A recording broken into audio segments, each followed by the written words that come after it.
As you can see, it's a little bit raining, a little bit more than predicted.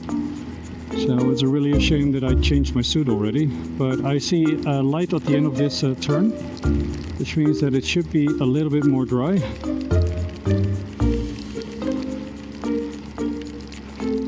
Well, we need to survive this one.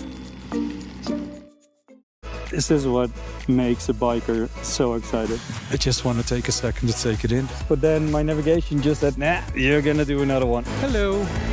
At least you get to see a little bit more of the Stelvio. So this is actually the best view that I can give you. That was freaking awesome. It feels like coming home somehow.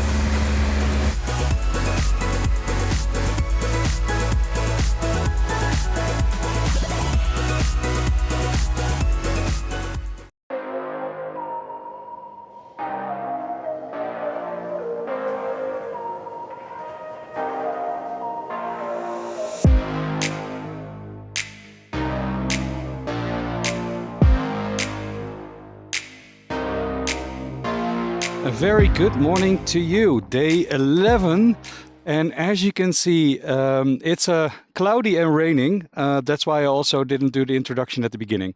The reason that I'm tuning in right now is because we wanted to do the Stelvio Pass, but as you can see right there, apparently there's a bicycle race going on the opposite side, which means that we are a little bit stuck.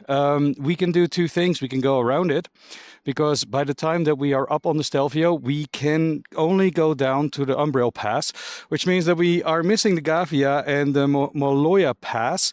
Maloja will definitely do later, but I was really looking forward to the Gavia Pass. So I need to rethink my route a little bit. As I'm going to do stay tuned. You can say what you want, but even with bad weather, this looks like something I've never seen before. You still see blue skies, but all the clouds are caught in the mountains around. It gives a little... It looks horrifying if you look at it, but all the rain clouds, most of the rain clouds passed, so that's why I can also have my microphone on here. I think we're gonna do what we're gonna do. Let's first get into Switzerland, which this detour, which gets us there actually pretty quick. And then from there, let's see if we can do a couple of passes in order to fill the day, as we can only check in at 4, which is in about 5.5 or 6 hours.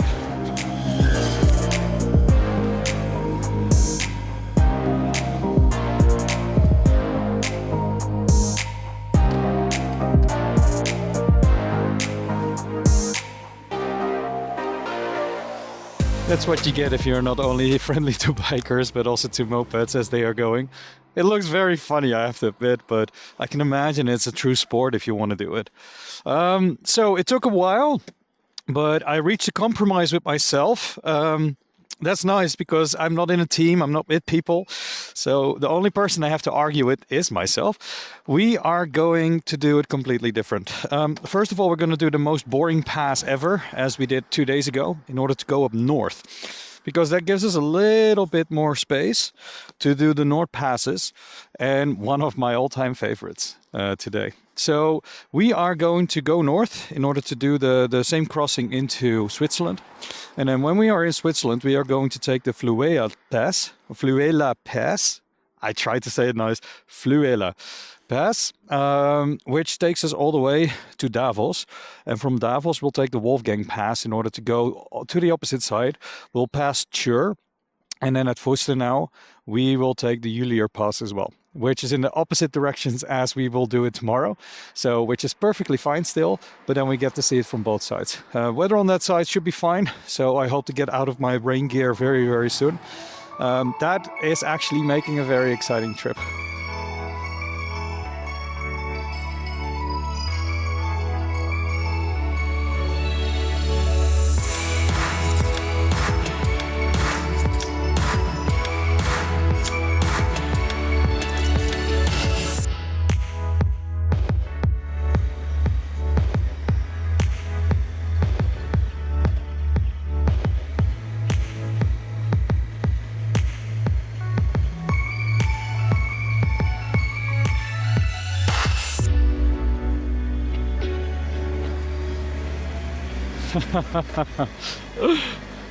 Do you know what the thing is? Every single time when you plan a trip like this, everything always goes different. But then you get to see these kind of beautiful things, like a city gate you're going through. Wow,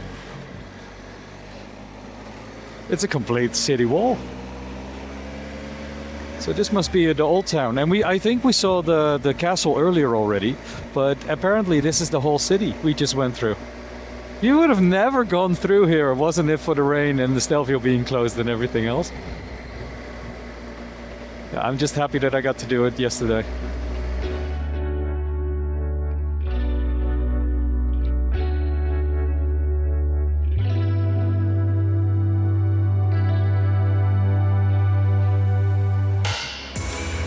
That's a town of Reschen, where the pass was named after. And also this is considered the top of the pass. So that's probably the reason why they use that name. Which also means that we are getting very, very close to the Austrian border as well. Well, I have to say, maybe the Reschen Pass is redeeming itself. Because without traffic, it's actually way cooler to drive. It's not a pass, by all means. Because there's no hairpin bins. I haven't seen any numbering next to the road. So is it then a pass? I don't know. But this was a little more fun than 2 days ago with less traffic and bikers in front of me even. Say goodbye to Italy because these are the last views that we're going to have it as we are entering Austria very, very quickly.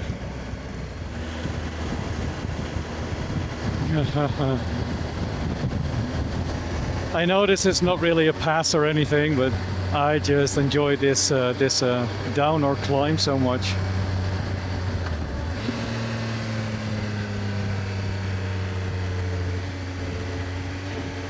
Just a couple of hairpin bins in order to get down.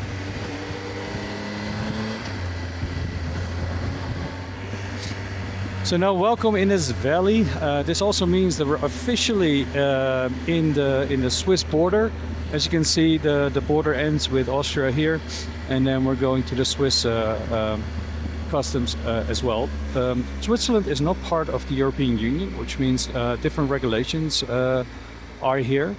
And also that means that there's no free travel, so they can deny access to anyone just like any other country.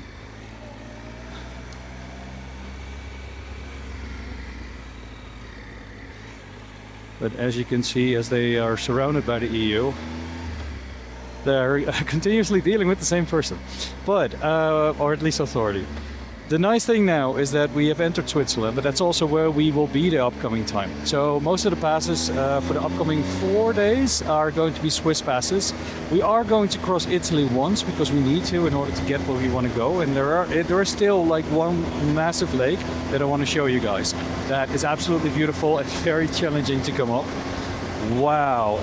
Like 2 days ago, there was absolutely no water here. Look at this.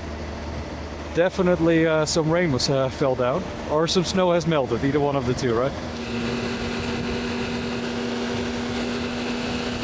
Look at all that water rushing by. And it's clear. I can see every rock. I can see the bottom from here even.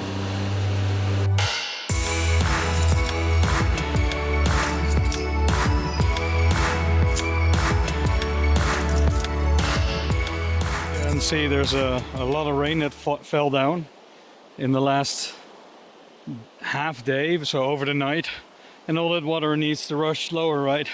So if you look here, you can actually see, as you can see the rocks down below, you can actually see how crystal clear water it is, just coming down from the mountain tops as it's rushing down to make its way all the way into Austria in this case, because that's the lower part of it. I just saw some people kayaking as well, but you can imagine that with these streams, especially if it's going this fast, must be a challenge for you, right? As we are making our way to head to the Fluella Pass, it became a lot more sunny and also a bit warmer as well. So I managed to switch my gear, at least for the rest of the trip. Let's see how long I can keep it on. Because they have some bad weather also predicted later in the day, but that could be at 3, that could be at 5, that could be at 10 p.m. tonight. At least tomorrow and the day after should be better. Let's just hope that this is the weather for the rest of the week, right? We'll resume. I think it's still about 3 hours that we need to drive, and it also takes us back to Chur, which is actually a place that I visited last year, and also used as a one-night layover in order to do the passes around St. Moritz.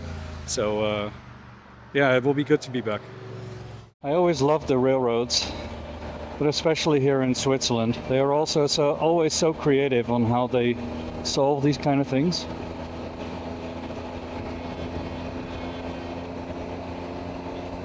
Look at that station. Very, very neat. You can see that even when we had a little bit of rain, over there it's clear blue skies again, so let's hope that that stays. We are getting close to the Fluella Pass. My TomTom though says that it's very, very busy upstairs, so I don't know what to expect. My TomTom seems to be wanting to take the train up through the valley. That's not something I'm willing to do. Let's see which one of them is correct.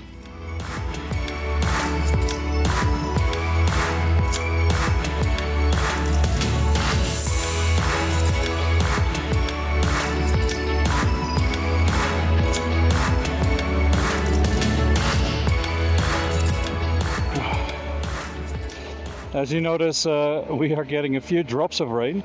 As long as it's a few drops, I don't really mind, to be honest. But I don't want more than that, because then I have to switch my gear again.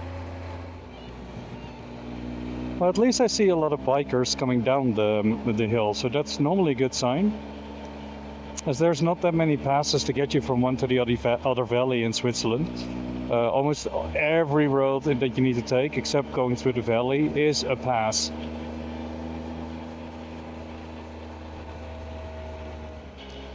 I think I need to wait a little bit for this weather to clear up.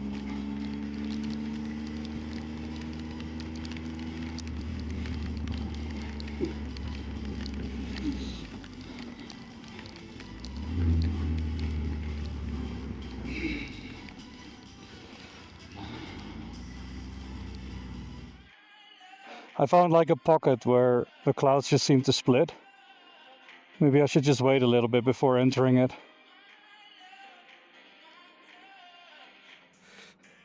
I think it's either the best course of action is to either go down or to go through it and just hope for the best. So let's just go through it and hope for the best. I'm gonna see if my equipment will make it. It looks like the USB port is still very, very clean. Let's see. Isn't it beautiful how you can have rain and sun at the same time?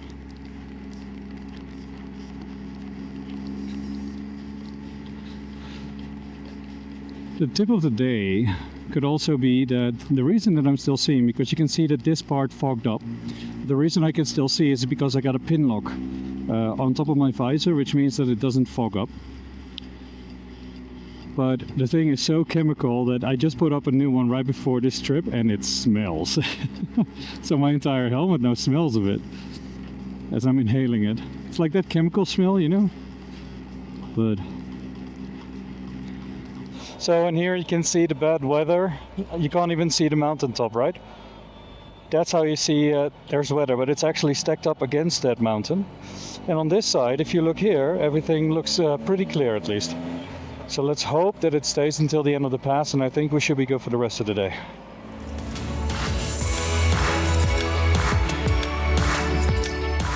So there are some Baustelle, road works going on. And it says that the longest wait you have to do at this light is 5 minutes. And I think this is the reason why Google thought, hey, there's a massive problem here. And my TomTom tried to navigate me around. But as I just got wet, I'll keep on my heating for a little while longer, just to heat up.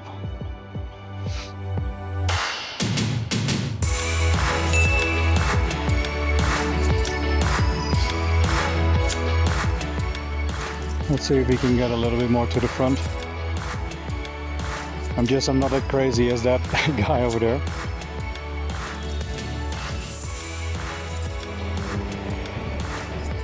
Yeah, that I know. At least he managed to cross a few people, which helps a lot.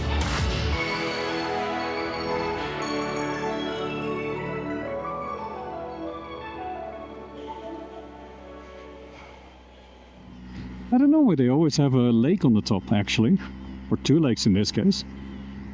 But they always seem to do that, right?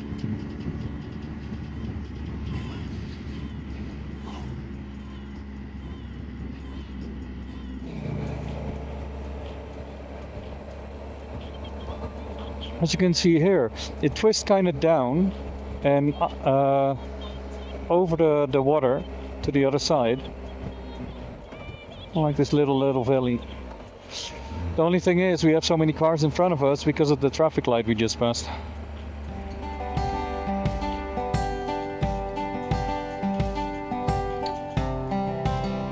So when I was growing up, it was never a motorbike, I have to admit, but my dad used to take me everywhere on his, yeah, it's a scooter, but most of the people would probably know it as a moped, right?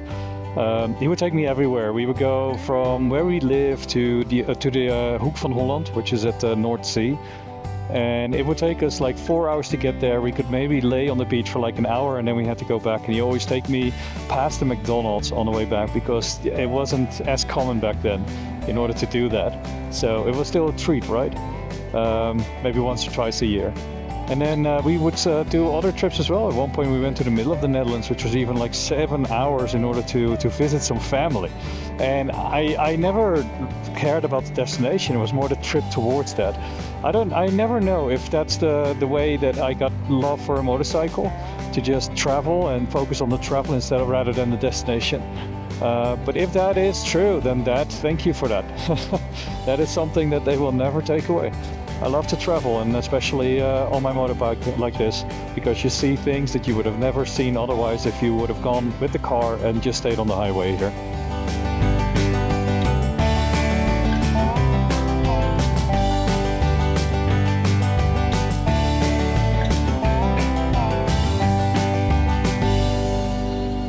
So we're now entering the Wolfgang Pass. I don't know if it's a real pass or not, because I've never heard of it before. It also doesn't state if it's open or closed.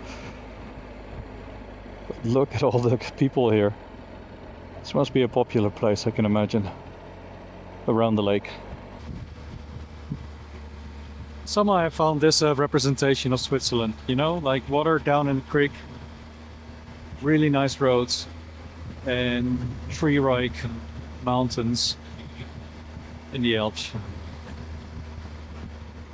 I think that's the reason why in the Dolomites I was so surprised on how different that was, because it's not that far away from here. But you can actually see that the dips. There's also no trees on the mountaintop here, for example. But you don't see the white rock that you would see in the Dolomites. Still a little bit green, a little bit of grass and stuff.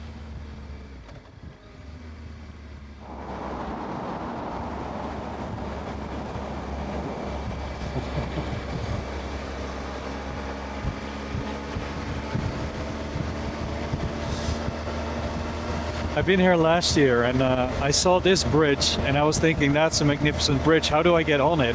Because I didn't know. I took the entire valley and I came over this road right up here when I saw this bridge, and I was like, I need to put that on camera, which I did, but just not from the bridge itself, which is way more awesome.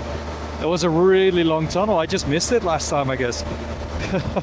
But as you can see here, it's beautiful weather. So we're gonna have this all the way to Chur.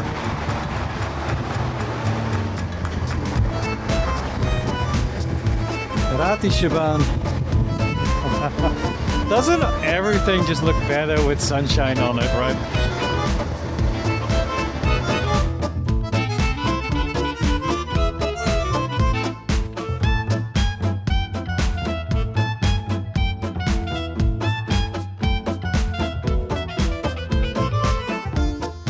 If you look on this road sign, you can see that there's now some green appearing. Those you can only do with toll. But if I go right here, I can only see green, which means that only people that paid the toll can use that one. But if I went straight, it said green and blue, which means that there's still a blue option, which means that I'm still allowed to get there even if I don't pay toll or additional toll. But now on the next sign here you see Chur going straight, and it's only green. That means that only if you pay toll you can get to go in there, because it's logical, because it's the road onto the highway, as you can see right here. So I'm passing this because I paid toll, and now I'm the first time ever on a Swiss highway. I've never ever driven on a highway here before. So I have to say, I'm for the first time to be on a highway in Switzerland. I do have to say, I really like them. Especially the bathrooms, they're really, really clean. A little bit futuristic, but at least you're not squatting over a hole like you do in France at some of the bathrooms. But yeah, no, I enjoyed it. It is also a little bit weird to see that the brand for fast charging in the Netherlands is the same one as here in Switzerland. They even look the same, which is quite funky actually. I've been looking at our road, and we've been making some good time, which means that I'm going to add a pass to it as well, because the last one was so busy. So in order to get to the Fluella Pass, we are going to do the Lenzerheide Pass. So the Lenzerheide Pass is a small one, but it gives us a little bit more time to enjoy the sights, and especially the lakes up there are beautiful. So I'll edit those in as well. But then at least we have a little bit more of a trip coming. And then we will be on time at the hotel to check in, as we have a new hotel today. And then let's see what I can do with the route tomorrow to still do a little bit more Italy, because I'm a little bummed out that a couple of passes we were unable to do today. This is actually a really good overview. So this is Chur, the town of Chur. As you can see, a lot of new buildings, but also old buildings, flats, everything, like a mix of almost everything. And then over there, between those two mountains, you see a pass going up in order to go to the next valley. That's the Lenzerheide Pass that we will do today. So we have to get through the city in order to get all the way to the other side, and then we immediately climb up to go through that valley over there. Anyway, he also left some Swiss marks. So I went up to the Stelvio Pass and I wanted to pay with it. But then by the time I got up there and I showed the money, he's like, yeah, that doesn't work here. What the hell are you talking about? It doesn't work here? He's like, yeah, that's old money. I said, old money? He's like, yeah. And he showed me a page on Google, and he actually, on Wikipedia, where it said that almost every 6 or 7 or 8 years, the currency here changed, or at least the notes, just to give it an update. But he also told me that you can go to the national bank in order to exchange it, and still to get the currency back. So you just get the new notes, no exchange fees, nothing. But you can only do that at the state bank, and the state bank only has like 6 offices here in Switzerland, and lucky me, one of them were here in Chur. So by the time that I exchanged my money, I went in, and then I wanted to go. I was taken into one of those back rooms with like security outside of the door. It was like maybe 150 or 250 francs. It wasn't that much, but then he had to count it, recount it. A co-worker had to come, he had to count it. And then eventually he's like, sir, here's your new money. And it looked almost exactly the same. Now I'm the tourist here, so no disrespect whatsoever. It was an experience, right? I still have that money here today in case that I need it for this trip. If I want to have a drink or something else and the machine doesn't work, at least I have some cash on hand, right? It's actually really funny that the light here turns red, because on the right, that was my old hotel last year, and here on the left, the Graubunder Kantonalbank, that was actually the bank where that whole story happened. They were super nice, don't get me wrong, they're really, really nice. It was just, it felt a little bit too much for just like 150, but chapeau. We have a story to tell at least. The start of the Lenzerheide Pass. Lucky for us, it's open. And there you have the old city of Chur, with the church even there. It's not a bad city, I said so, right?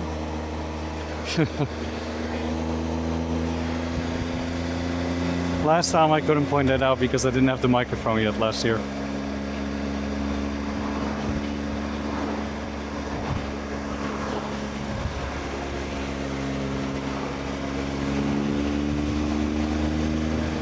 If you look on the video from last year for the Lenzerheide Pass, because I have the full pass on there as well, without commentary, unfortunately. There were some roadworks going on here, and I remember that he pushed us in the other road, and I immediately figured out, like, hey, wait a second, I cannot go here. Which he immediately understood, but this is a year later condition of the road that they did. Looks lovely. Bye, Chur. Bye. See you next time.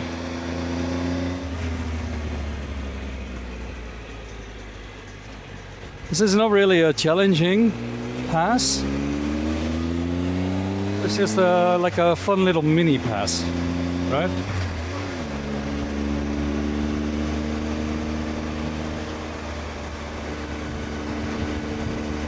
At least it has hairpin bends. Or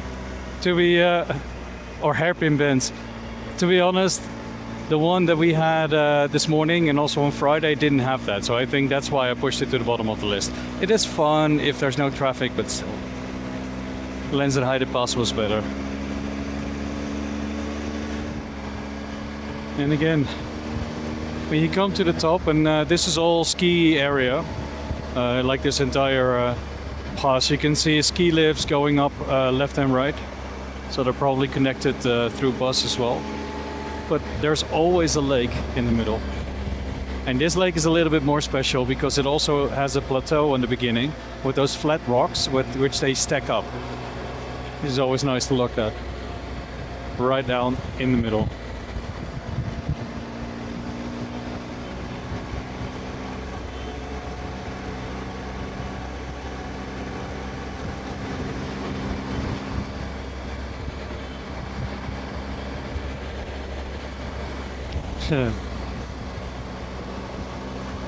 Look in this valley. You can actually see the Fluella Pass already over there in beautiful conditions.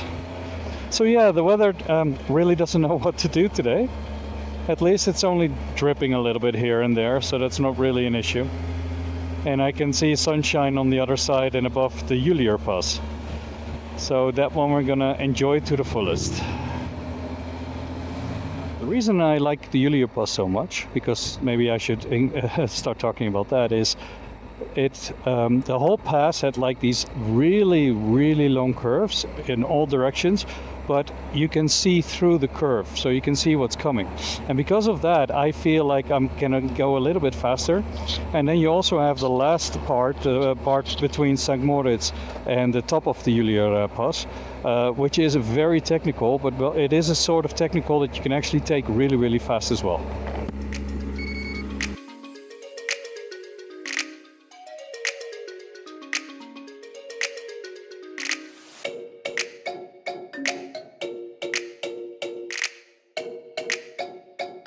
The start of the Fluella Pass.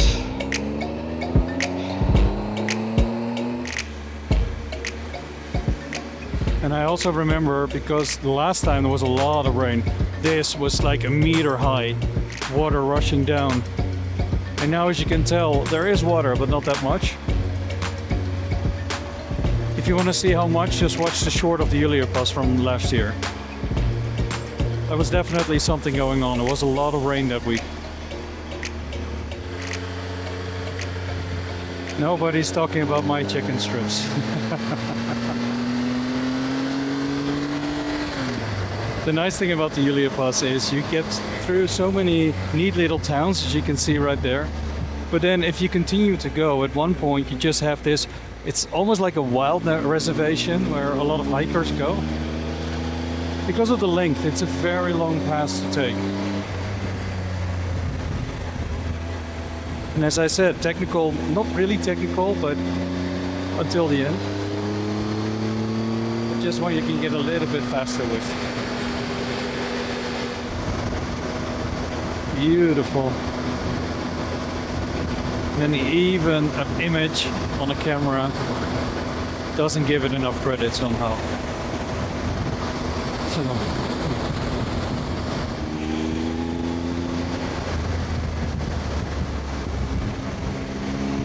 And of course, a pass is not complete without a lake. How is that for a lake?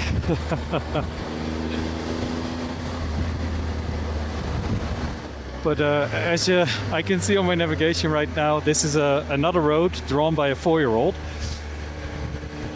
Or maybe a 3-year-old, because there's not that many. Definitely not like 18 in a row. Lucky for me, these are only like 8 in a row.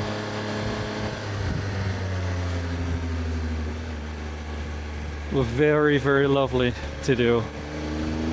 As you can see, it's nothing stressful as with the Stelvio.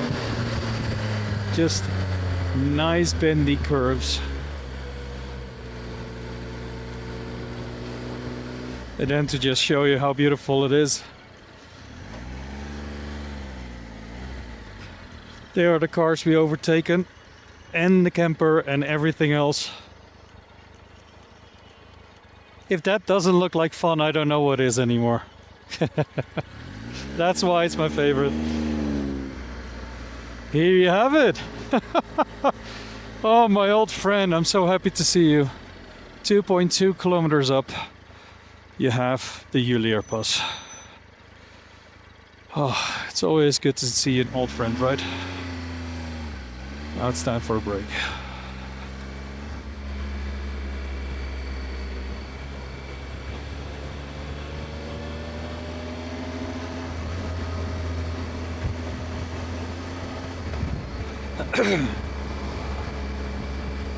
And then we are already at the end of the Fluella Pass. And at the end you get greeted with a really, really good sight of Silverplana and the lake that's connected to it.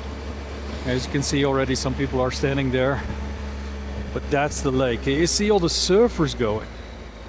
It's just like a parade of lovely colors here. Let me see if I can stop a second because there's nobody behind me.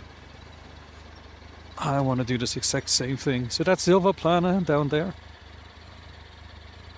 Lovely. I actually, if you look on the opposite side of the valley, you have like a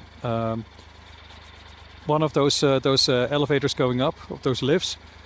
We actually did that 3 years ago on our journey. But like now, it was very cloudy, very cold, and you couldn't see that much. But that's also on the other opposite side as well, because down this valley is actually St. Moritz. And we're not staying in St. Moritz because everything was fully booked and very expensive. So we are like one village down, which is still perfect. We're still in the region, and it gives us a chance to do the Fluella Pass and the Fluella Pass tomorrow. And like I said, I'm gonna put in a little bit of a treat as well. An Italian treat, you might say, if the weather allows. So stay tuned for tomorrow.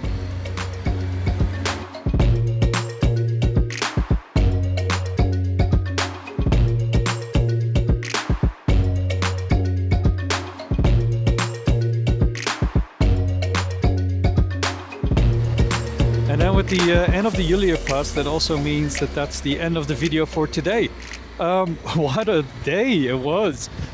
We were mostly dodging the rain, which we almost did. I think we only had that one pass where there were so many roadworks and there was some rain on the beginning and the end. And at the Lenzerheide Pass, we actually got very, very lucky. I am very happy because I got to do the Fluella Pass, which is one of my favorites. I love to do that one. And then I can do it tomorrow, but then the other direction. So trust me, this smile is not going away. So that's for tomorrow. As said, I also have a little surprise. I hope an Italian surprise in there as well. For now, thank you for watching. If you enjoyed the video today, then definitely hit like and subscribe or recommend it to a friend. If you feel like it, hey, that friend can actually benefit from this video, please share it with as many people as you want. That was day 11. Tomorrow, day 12. Stay tuned for the next episode. And until then, stay safe, everyone.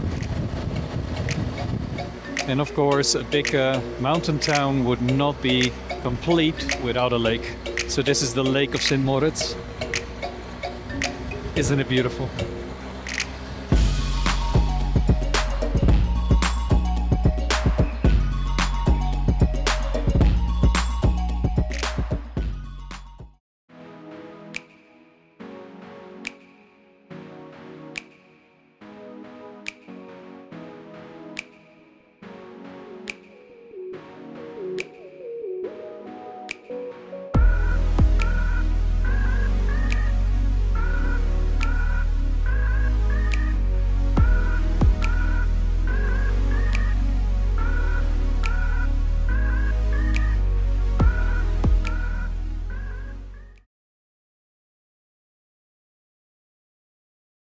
And I just love the style of the build of the bridges and everything else. We will see a lot of those this afternoon around the Fluella Pass as well.